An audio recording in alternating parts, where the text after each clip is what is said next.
Boa noite, graça e paz, que alegria, que honra, que privilégio poder estar aqui com vocês nessa noite, mais uma vez aqui na nova igreja.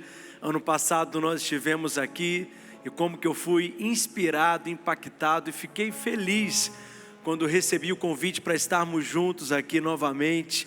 Quero expressar minha gratidão, pastor Maurício, pastora Denise, uma alegria, uma honra mesmo poder estar aqui com vocês nessa noite, servir a igreja aqui, a nova igreja que tem inspirado não só a nossa igreja ali em Belo Horizonte, mas tantas outras igrejas no nosso país, fora do nosso país. Vamos celebrar Jesus pela vida do pastor Maurício, pela vida da pastora Denise, por toda a equipe de pastores da nova igreja.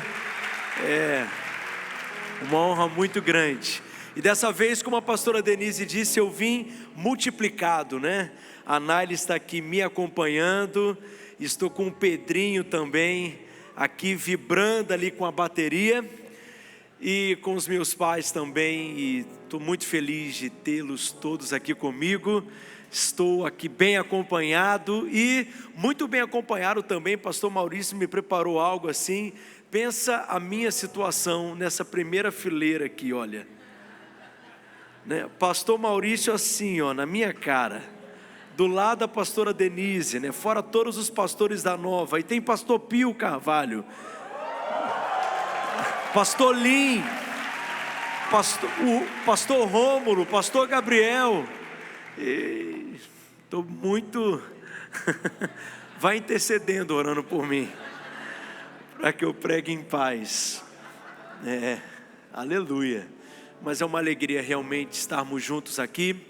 E eu quero, antes de começar a compartilhar e ensinar aquilo que está no meu coração, eu trouxe alguns livros que vocês irão encontrar ali no espaço, na livraria, no espaço ali de convivência.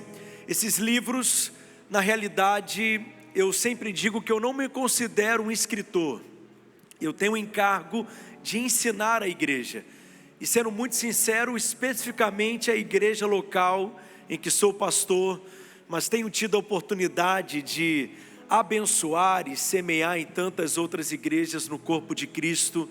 Por onde eu tenho ido, eu tenho levado esses livros, eu tenho recebido tantos testemunhos. Esses livros, eles têm um propósito também de cooperar na plantação de igrejas, na revitalização de igrejas. Então, esses materiais que estarão disponíveis ali, cada livro desse, você está fazendo de uma forma indireta uma oferta, abençoando igrejas, abençoando projetos missionários, além de estar sendo edificado através desses materiais. Eu pedi para separar aqui alguns últimos livros que eu tive a oportunidade de escrever. Um deles em especial, que é esse que eu estou segurando nas mãos, Novo de Novo. Vamos falar juntos, Novo de Novo. Esse livro, ele marca o início de uma estação nova, de um tempo novo que eu estou vivendo ministerialmente. Eu estou completando agora 15 anos aí de ministério pastoral. Estamos vivendo uma fase nova na nossa igreja local, e esse livro vai te ensinar a como perceber os ciclos, a discernir os tempos, as estações, e a dar a resposta que Deus espera que você dê. Eu tenho certeza que ele vai trazer clareza do propósito, do sonho, das promessas, dos projetos que Deus tem para a sua vida. Então eu quero te encorajar a ler esse livro e a ser inspirado através dessa leitura. Também trouxe o livro Maturidade, aqueles que querem desfrutar plenamente da sua herança e querem se tornar filhos crescidos, adultos, amadurecidos. Esse livro também vai falar poderosamente ao seu coração. E por último, um dos temas que eu mais amo compartilhar, o livro Favorecidos, como viver uma vida debaixo da bondade, do favor e permanecer nessa posição do favor. Amém? São livros maravilhosos também para você esquecer no Uber, no ônibus, na sala de espera de algum consultório médico, alguém vai encontrar, esquece lá no avião, você que está voltando lá para Roraima, nunca sei, mas você pode esquecer lá e alguém vai encontrar e vai ser abençoado. Amém? Quem está pronto para receber a palavra de Deus? Coloque a mão no seu coração, feche os seus olhos. Pai Celeste, nessa noite nós estamos com o nosso coração aberto e receptivo para sermos ministrados pela sua palavra. Nós queremos expressar ao Senhor toda a nossa gratidão pelo privilégio de estarmos aqui reunidos nessa noite como tua igreja. Nós somos teus filhos e filhas, somos cooperadores do Senhor no teu propósito, na expansão do teu reino, e nós estamos aqui como ovelhas do teu pastoreio, e nós queremos nos assentar aos teus pés, e nos alimentar de ti, e nos alimentar do pão que sai da tua boca. Que a tua palavra seja liberada com vida, com graça, com poder, com unção, e que nós sejamos instruídos, edificados, encorajados, alimentados pela tua palavra mais uma vez nessa noite. Nós oramos, conceda-nos espírito de sabedoria e de revelação. Ilumina os olhos do nosso coração, do nosso entendimento, alarga a nossa visão, amplia a nossa visão, remova as escamas dos nossos olhos, remova a cegueira dos olhos, e que toda fortaleza na mente que seja anulada, cancelada, desligada, em nome de Jesus, e que a tua unção, que nos ensina todas as coisas, opere livremente em nosso meio nessa noite, em nome de Jesus, amém, amém. Quero dar as boas-vindas mais uma vez, você também, que está conectado aí no campus online, dizer da alegria de poder servir você também nessa conferência online, que o seu coração esteja conectado conosco nessa mesma fé, nessa mesma intensidade, em nome de Jesus, amém, queridos. Pastor Maurício, quando esteve em nossa igreja em Belo Horizonte nesse ano, em abril, ele ministrou sobre algo que falou profundamente ao meu coração, me deu de presente o seu livro Plenamente Perdoados, e como que eu fui enriquecido e abençoado. E ali o Espírito Santo ele falou claramente ao meu coração a respeito dessa verdade que nada mais é do que o centro do Evangelho. Eu sei que numa conferência como essa, nós esperamos às vezes ouvir algo novo, ou receber uma revelação nova, como eu brinco, uma revelação revelar das revelitudes profundas, das profundezas aprofundadas. Mas acredite, nem sempre quando você vem participar de uma conferência como essa, ou nem sempre quando você vem participar de uma celebração aos domingos, seja aqui nesse prédio, lá na sua igreja local, em algum pequeno grupo, você está ali para ouvir algo que você nunca ouviu. Na realidade, na maioria das vezes nós nos reunimos para sermos lembrados. Nós precisamos ser lembrados frequentemente. O apóstolo Paulo ele chega a dizer: olha, eu não me intimido de escrever para vocês a respeito das mesmas coisas, porque quando nós ouvimos as mesmas coisas, quando nós aprendemos as mesmas coisas, quando nós meditamos nas mesmas verdades espirituais, nós somos guardados, nós somos protegidos. Isso é segurança espiritual. Quem pode dizer amém? Então você não veio aqui ouvir algo novo, você veio aqui para ser lembrado. Você pode me ajudar aí a ministrar? Diga para o seu vizinho: você veio aqui para ser lembrado. Você veio aqui para ser alimentado. Amém, queridos? Agora, a revelação da palavra de Deus, ela é progressiva. Nós nunca temos toda a revelação ouvindo a respeito de algo apenas uma vez. Não, nós somos alargados, nós somos esticados, e de glória em glória nós somos transformados. Então nessa noite você vai receber uma medida de glória. Eu vou dizer mais uma vez, nessa noite você receberá uma medida de glória. Amanhã não será diferente, uma outra medida de glória será acrescentada na sua vida. No sábado, uma medida de glória maior ainda será liberada sobre você. No domingo, uma outra medida de glória será acrescentada. E certamente você não será mais o mesmo depois dessa conferência. Isso não é frase de efeito, não. É uma realidade espiritual. Palavra de Deus está sendo liberada. A palavra que é essa espada afiada, a espada do Espírito, que transforma a nossa vida, renova a nossa mente completamente. Quem pode dizer amém? Então hoje, mais uma vez, eu vim aqui compartilhar algo que é o centro do Evangelho. Diga o centro do Evangelho. O centro do Evangelho é que Deus, Ele enviou o seu próprio Filho, que nos amou de tal maneira, para quê? Para pagar a nossa dívida. O pagamento da nossa dívida é o centro do Evangelho. Em outras palavras, o perdão dos pecados é o centro do Evangelho. E esse ensino é a base, é o fundamento.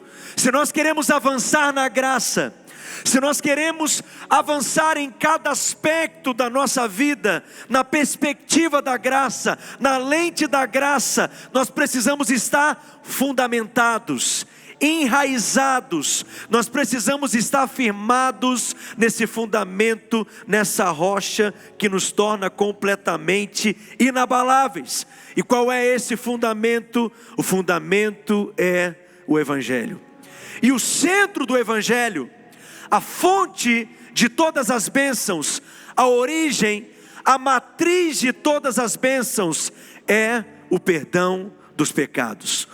Tudo depende de você crer que você é perdoado. Eu não estou falando de sentir, eu estou falando de crer. Essa é a base, esse é o fundamento para tudo na vida cristã. Se você entende que é perdoado, se você tem clareza no seu espírito que você foi plenamente perdoado, você estará em paz com Deus. E vou te dizer, estar em paz com Deus é a chave de tudo na vida. Eu sei que talvez você já participou de tantos cursos para casais, por exemplo, casados para sempre, casados eternamente, casados e nunca mais separados, casados e eternamente namorados. Esses cursos todos que existem, eu tenho certeza que muitas pessoas são instruídas, abençoadas, mas talvez você não vai encontrar essa lição lá. E para mim deveria ser a primeira lição de todo o curso de vida conjugal: como viver em paz com Deus, estar em paz com Deus. Essa é a chave. Porque um homem que está em paz com Deus, uma mulher que está em paz com Deus, acredite, o seu casamento é completamente diferente. Sim ou não? Quem está entendendo o que eu estou dizendo? Talvez você faça um curso sobre finanças, como prosperar, mas não é diferente. A chave para ter uma vida próspera, a chave para que você seja bem sucedido nesse aspecto da sua vida também é essa: estar em paz com Deus. Aquele que está em paz com Deus prospera. Aquele que está em paz com Deus tem uma mente refrigerada, tem uma mente criativa. Aquele que está em paz com Deus, ele sabe que não está sozinho, ele anda acompanhado, ele não tem medo de Deus. Ele não tem medo da divindade, ele não tem medo do juízo de Deus, do castigo de Deus, da punição de Deus, de uma praga que poderá vir do céu a qualquer momento sobre ele. Ele está em paz, diga comigo, paz. Portanto, ele se torna inabalável. Mas aquele que não tem essa compreensão, aquele que não tem essa certeza, qualquer coisa o abala. Qualquer coisa o assusta, qualquer coisa o faz tremer, qualquer coisa o faz sair da posição. E o pior, ele se torna alguém manipulável. Pessoas dominadas pelo medo são facilmente controladas por outras pessoas. Essa é a maneira como Satanás procura nos dominar, nos enchendo de medo, nos enchendo de pavor. Mas o nosso pastor, ele não nos apacenta através do medo. Pessoas cheias de medo são facilmente manipuladas e às vezes encontram com alguém mal intencionado que irão facilmente manipulá-los a fazer isso ou fazer aquilo. Se você não ofertar aqui, a praga vai te alcançar. Se você não der aqui, você vai dar na farmácia. Se você não der aqui, você dará na oficina mecânica. Facilmente são controladas e manipuladas, porque são dominadas pelo medo. A sua mente está completamente aprisionada pelo medo, e muitos crentes, infelizmente, vivem assim, porque possuem uma imagem completamente distorcida de Deus, do caráter de Deus, da vontade de Deus dentro deles. Mas hoje eu venho aqui te dizer, te lembrar de algo: Deus, Ele está do seu lado. Deus, Ele joga do seu time. Deus, Ele é por você. Ele não é contra você. Ele está ao seu lado. Ele é o seu ajudador. Eu disse que Ele é o seu ajudador. Ele é o seu conselheiro. Ele é o seu professor. Ele é o seu técnico. Ele é o seu instrutor. Ele é o seu médico. Ele é o seu remédio. Ele é a sua sabedoria. Ele é a sua vitória. Ele é tudo aquilo que nós precisamos que Ele seja. E Deus não está contra nós. Deus, Ele é por nós. Por isso Paulo disse: se Deus é por nós, quem será contra nós? Quem pode ser um adversário? Se Deus é contra você, quem poderia ser por você? Eu não seria. Mas eu vim te dizer que Ele é por você. Você é alvo da bondade, do favor, da graça de Deus. Você é perdoado. Mas sabe qual é o problema quando nós ensinamos sobre esse tema? É que para alguns é um assunto completamente trivial. Alguns pensam que é um assunto muito elementar, é água com açúcar. Ou é uma pregação para novos convertidos, ou uma pregação para ímpios. Mas será? Você percebe a profundidade dessa verdade pelos inúmeros questionamentos que vão se levantando quando nós ensinamos essa realidade que fomos completamente, totalmente, plenamente perdoados. Será que o ensino do perdão, ou a revelação do perdão pleno, é algo só para novos convertidos ou para incrédulos? Veja, eu sou pastor de igreja local, e pastoreando a igreja local, qual será, talvez, o maior impedimento para que novos líderes sejam levantados na vida da igreja? Qual será, talvez, o maior impedimento de pessoas servirem e de alguma forma se envolverem na edificação da igreja, na edificação do corpo e assumir alguma posição, alguma função de liderança? A maioria das pessoas não aceitam liderar porque não se sentem qualificadas, porque não se sentem dignas, porque não se sentem à altura, porque estão o tempo inteiro olhando para si. E essa é uma estratégia do maligno, a introspecção. Ele faz com que você olhe para si mesmo, tentando encontrar algo em que você pode se apoiar, se agarrar, para que você se sinta seguro e apto.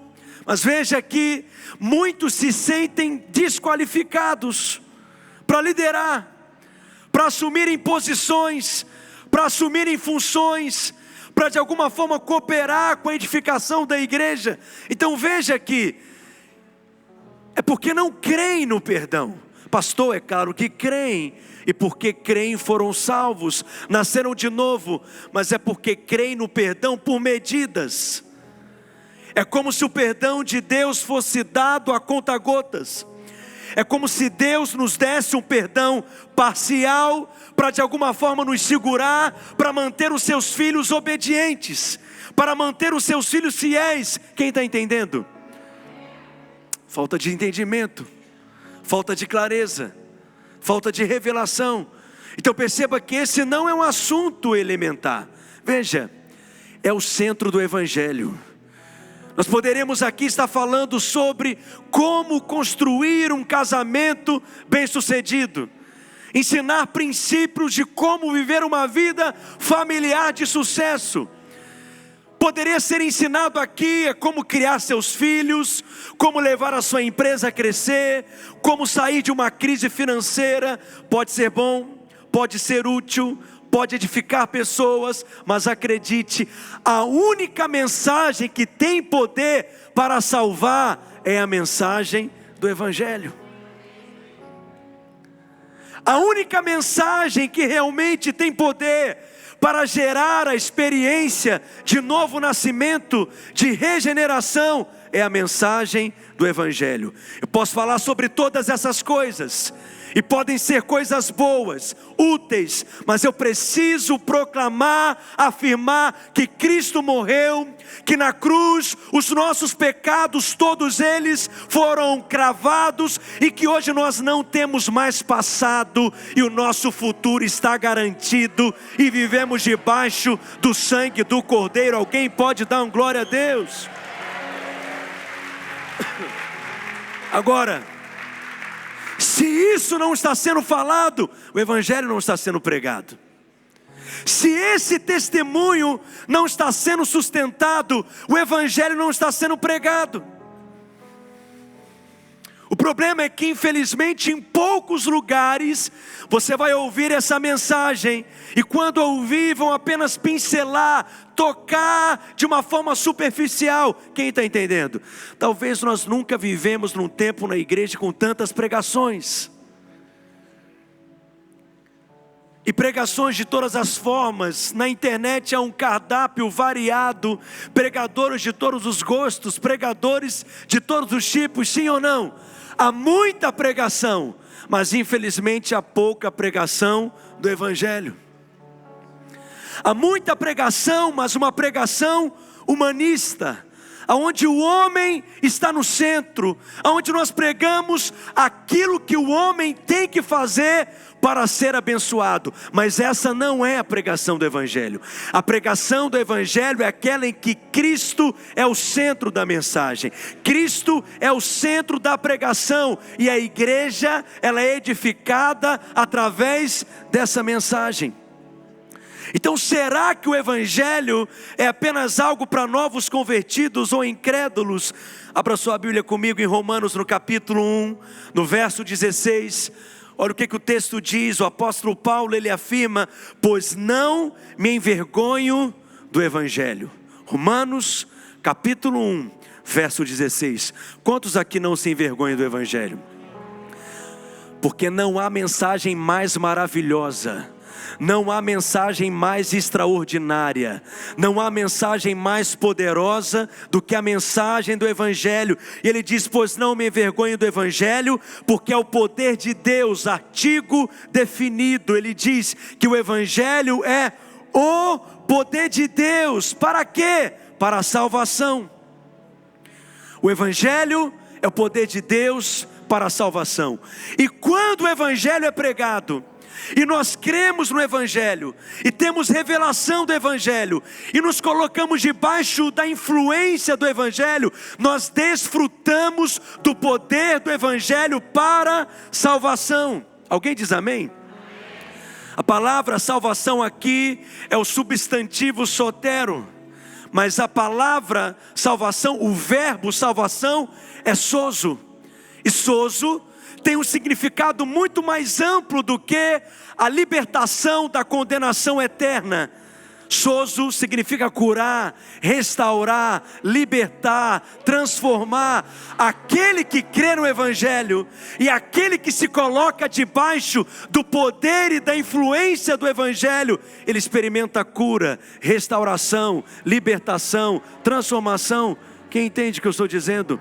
Não importa qual seja a questão, a solução é a mesma: o Evangelho. Não importa qual seja o problema, o remédio é o mesmo: o Evangelho. Você foi chamado para sustentar o testemunho do Evangelho nessa geração. Você não ouviu ainda, eu vou repetir. Você foi chamado para sustentar o testemunho do Evangelho nessa geração. Deus tem levantado muitos ministros e pregadores para sustentar a mensagem do Evangelho, a palavra da graça. Talvez até essa conferência você tenha estado na posição de ouvir. Você tem ouvido, tem sido nutrido, fortalecido, edificado, encorajado. Essa mensagem tem mudado a sua vida, transformou sua história, transformou sua casa, suas finanças, seu casamento, seus relacionamentos, tudo à sua volta. Mas eu quero te dizer que nessa conferência um novo tempo é startado na sua vida, aonde você não irá apenas ouvir, mas você se levantará para falar e para pregar, porque você está avançando na graça. Cutuca o seu vizinho e diga: é com você que ele está falando. Você não vai apenas ouvir, você vai falar.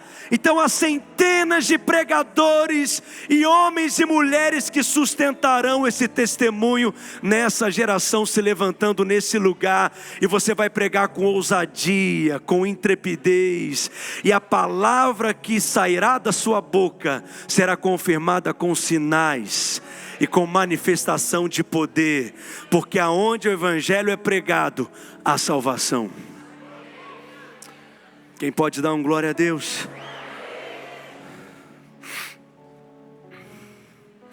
Não é por um acaso que quando Deus enviou o seu Filho, e ele foi chamado de Yeshua, que significa salvação, esse é o nome do Senhor em hebraico.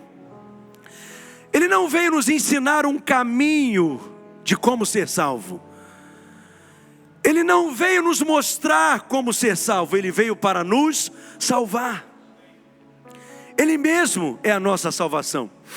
E essa é uma diferença entre a lei e a graça. Quando pregamos a lei, nós dizemos às pessoas o que elas precisam fazer. Mas quando pregamos a graça, nós contamos às pessoas aquilo que Deus já fez por elas em Cristo Jesus. E essa é a mensagem que tem poder. Poder para fazer o perdido nascer de novo. E quando ele nasce de novo, ele tem uma experiência espiritual poderosa. Ele sofre uma cirurgia espiritual, aonde aquele coração antigo de pedra é completamente arrancado, e ele recebe um novo coração. E nesse novo coração, a vontade de Deus é gravada nele. E o seu prazer hoje é fazer a vontade de Deus. Porque dentro desse novo coração, os desejos, a vontade de Deus foi escrita, está registrada. Você quer fazer aquilo que Ele quer. Eu não estou dizendo que você não irá pecar. Nós não somos impecáveis. Não estou dizendo que você não está sujeito a tentações. Mas o que eu estou dizendo é que você quer fazer a vontade de Deus. O que eu estou afirmando é que você ama fazer a vontade de Deus. E quando você peca, você se sente mal. Você se sente horrível. O crente, aquele que nasceu de novo, o Filho de Deus, ao ceder uma tentação, ele se sente completamente desconfortável. E talvez esse é um dos sinais de alguém que realmente nasceu de novo. Ele não consegue ficar em paz ao pecar. Por quê? Preste atenção no que eu vou te ensinar. O que equilibra a graça não é a lei. O que equilibra a graça é um novo nascimento. Diga comigo: novo nascimento. Eu vou repetir. O que equilibra a graça não é a lei. O que equilibra a graça é o novo nascimento. Por quê? Porque a graça, ela funciona para você. Os filhos vivem debaixo da graça. Esse mundo vive debaixo da lei. Esse mundo vive debaixo de condenação. Mas nós vivemos debaixo de favor. Eu disse que nós vivemos debaixo do favor. Nós temos os céus abertos sobre nós. Você acha que Deus, na sua sabedoria e na sua soberania, faria algo tão tolo assim? De nos dar graça para nos fazer pecar? de derramar graça sobre nós para nos fazer cair. Quem está entendendo o que eu estou dizendo?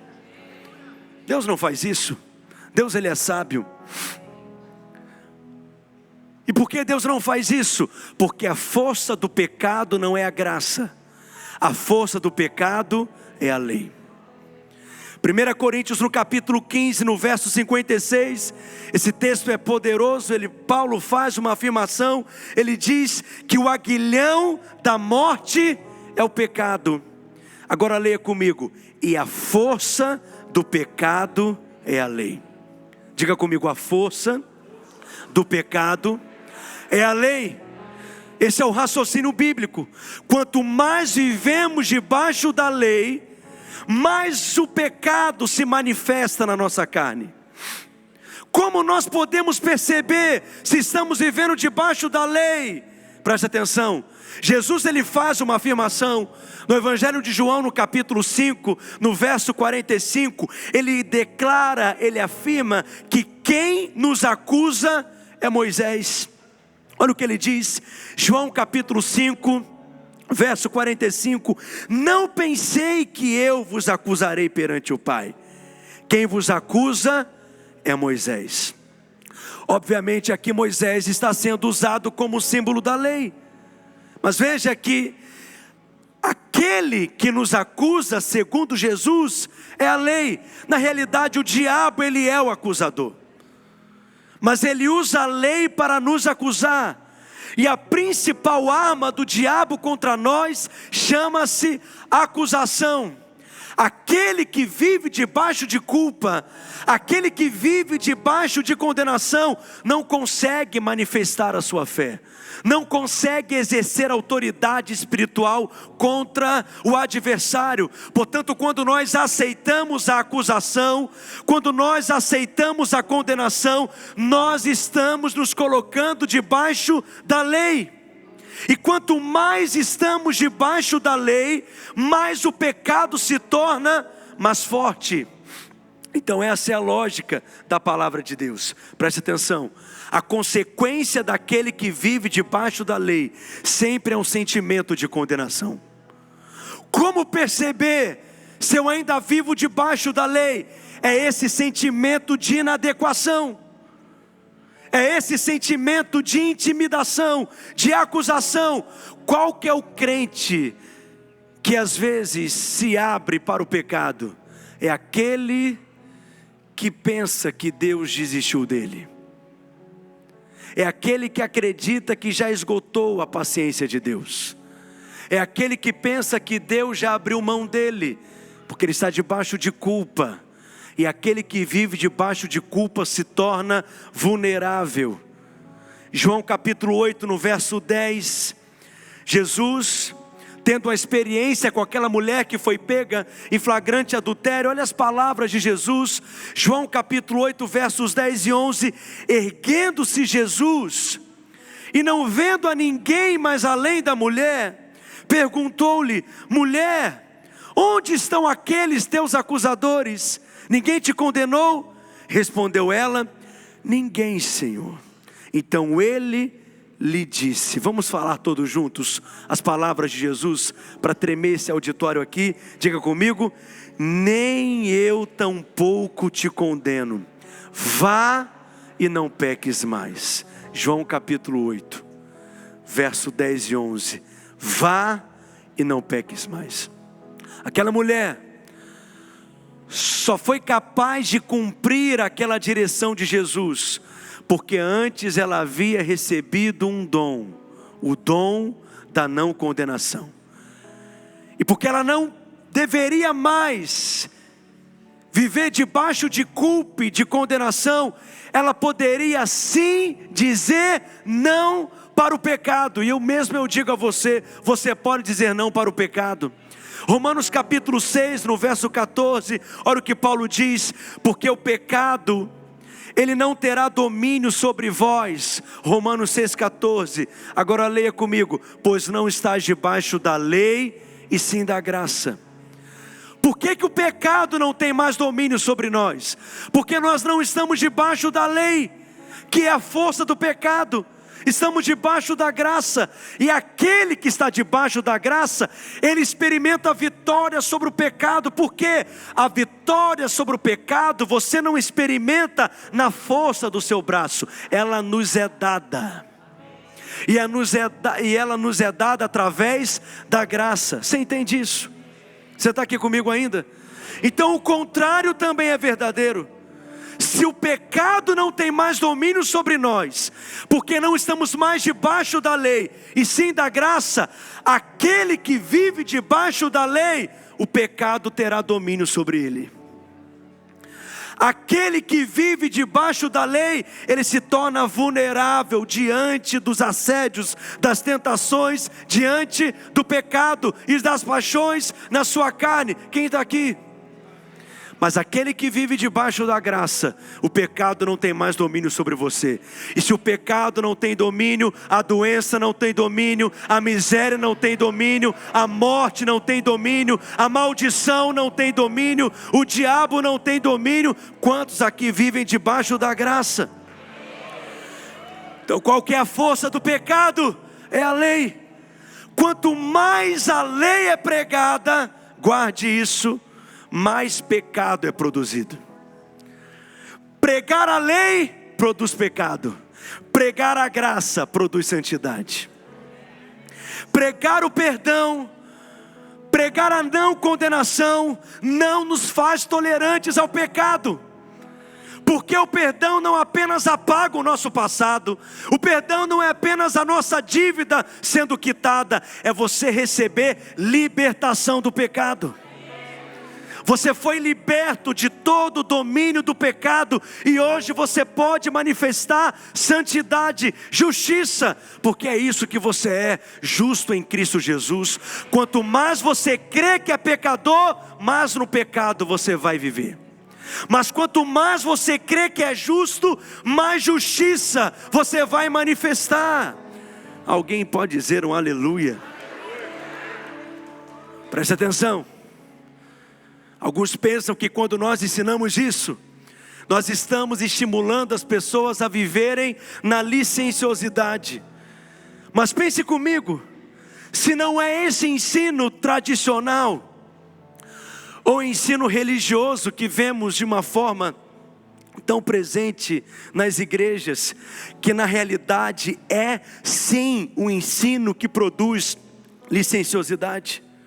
Porque pense, se os seus pecados, se eles foram perdoados, se eles foram quitados, se eles foram apagados até o dia da sua experiência de conversão, o que você fez até a sua experiência de conversão, até a experiência de novo nascimento, tudo que você fez para trás está quitado, está apagado.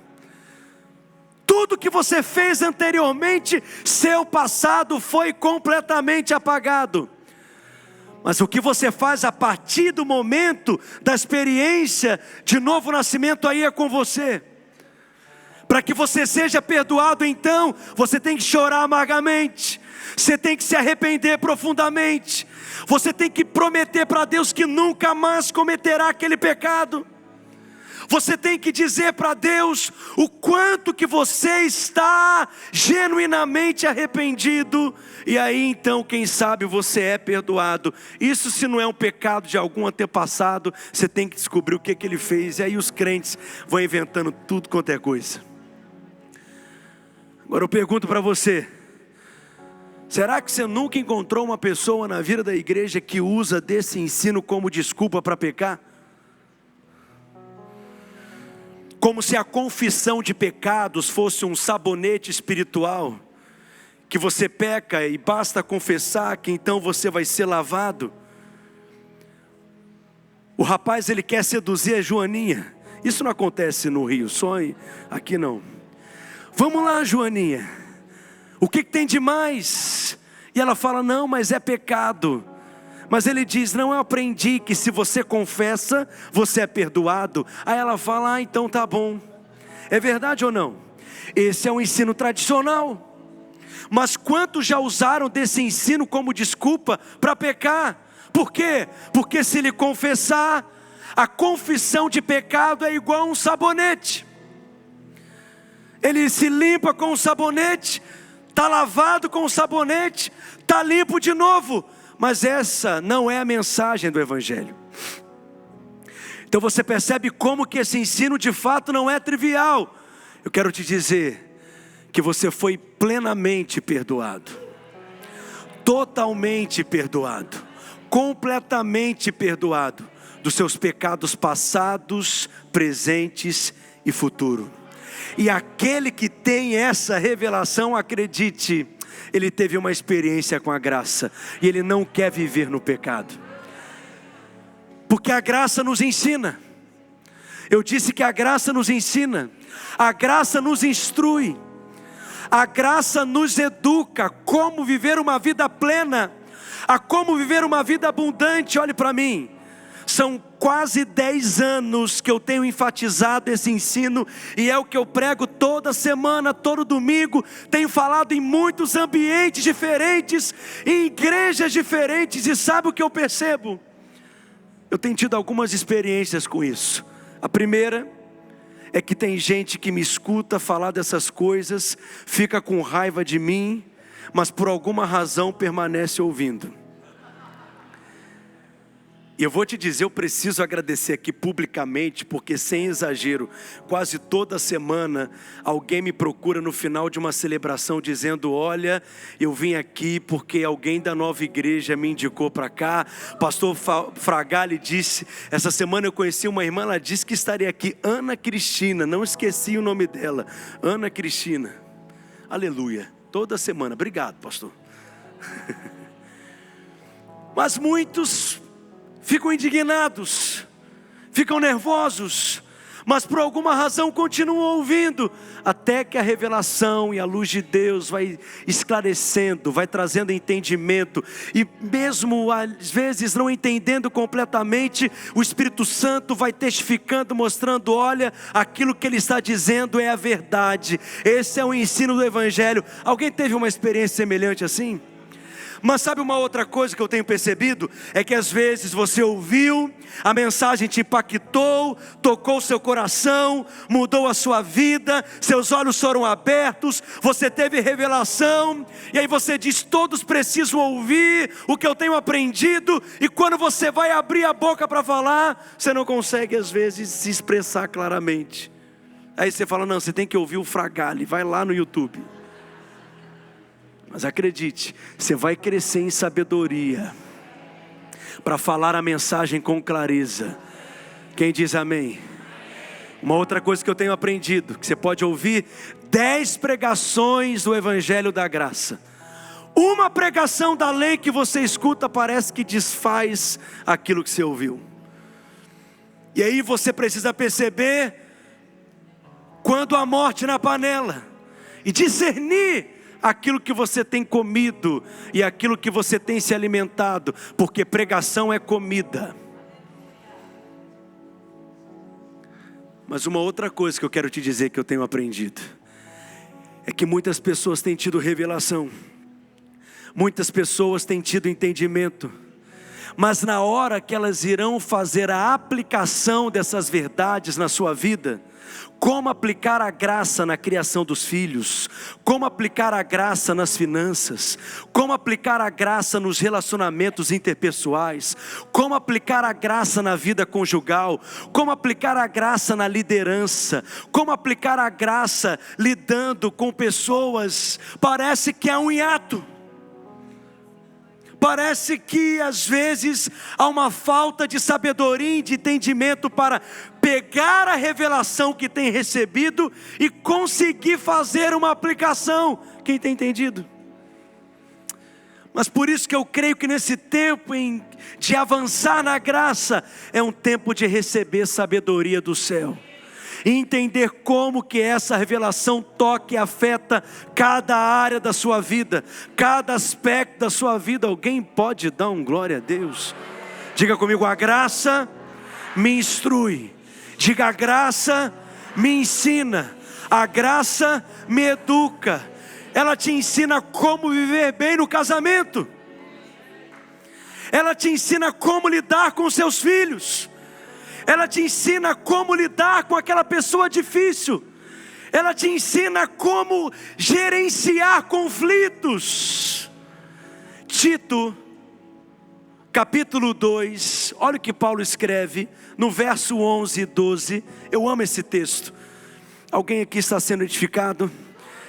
Olha o que ele diz, Tito capítulo 2, versos 11 e 12. Porquanto a graça de Deus se manifestou salvadora a todos os homens. Tito capítulo 2, verso 11. Eu acho que você não leu ou não entendeu o que eu acabei de ler. Vou te dar mais uma oportunidade. Porque a graça de Deus se manifestou de que maneira? Salvadora. A quem? A todos os homens. Paulo está ensinando que a primeira manifestação da graça nas nossas vidas é nos salvar. Mas depois de te salvar, o que ela faz? Leia comigo bem forte. Verso seguinte: educando-nos para que, renegadas a impiedade e as paixões mundanas, vivemos no presente século de que maneira? Sensata, justa e piedosa. Então preste atenção, a graça te salva, a graça te arranca de um lamaçal de pecado, a graça quebrou suas prisões, quebrou suas cadeias, é Cristo operando na sua vida, quebrou fortalezas na sua mente, arrancou as escamas dos seus olhos, tocou na sua vida, você recebeu uma nova vida, uma nova natureza, você tem a vida de Deus em você, você tem a natureza de Deus em você, você foi revestido de autoridade, você está numa posição de justiça, você foi feito filho e filha de Deus. Olha para essa pessoa que está do seu lado, vê se ela é normal. Olha bem para ela. Não, olha bem para ela, vê se ela tem cara de alguém que é normal. Ela não é normal. Por que ninguém que está aqui é normal? Porque são pessoas que carregam o próprio Deus dentro delas. Aonde você vai, Deus vai. Aonde você pisa, Deus pisa. Aonde você entra, Deus entra. Quando você toca, é Ele tocando. Diga aleluia. O Smith Wigglesworth, o apóstolo da fé, ele tem uma frase que eu amo, que ele diz que se nos rasgasse pelo meio, sairia luz o suficiente de dentro de nós, capaz de iluminar o mundo inteiro. Você tem a habitação do próprio Deus em você.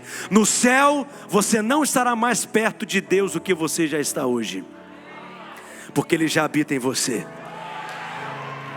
No céu, você não será mais justo do que é hoje, porque você recebeu o dom da justiça. A sua justiça é uma pessoa, é Cristo, e você está revestido de Cristo. E no futuro você não será mais perdoado do que já é hoje, porque você já foi lavado pelo sangue do Cordeiro. E tudo isso quem operou na sua vida foi a graça. Mas depois que ela se manifesta de maneira salvadora na sua vida, justificadora, ela também te instrui, ela te ensina, ela te educa a como viver uma vida plena, a como manifestar uma vida nesse presente século, sensata, inteligente. Vou te contar, burrice é sinal de carnalidade. Crente cheio do Espírito é sensato, crente cheio do Espírito é inteligente. Quem concorda comigo diz amém. E é a graça que nos ensina a viver assim, e de maneira justa e piedosa. Quanto mais espiritual você é, mais lúcido você será.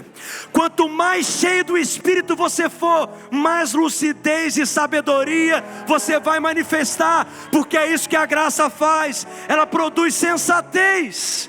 Ela não te leva uma vida na orgia, ela te deixa sensato. O que você vai ganhar com isso? Olha o seu casamento.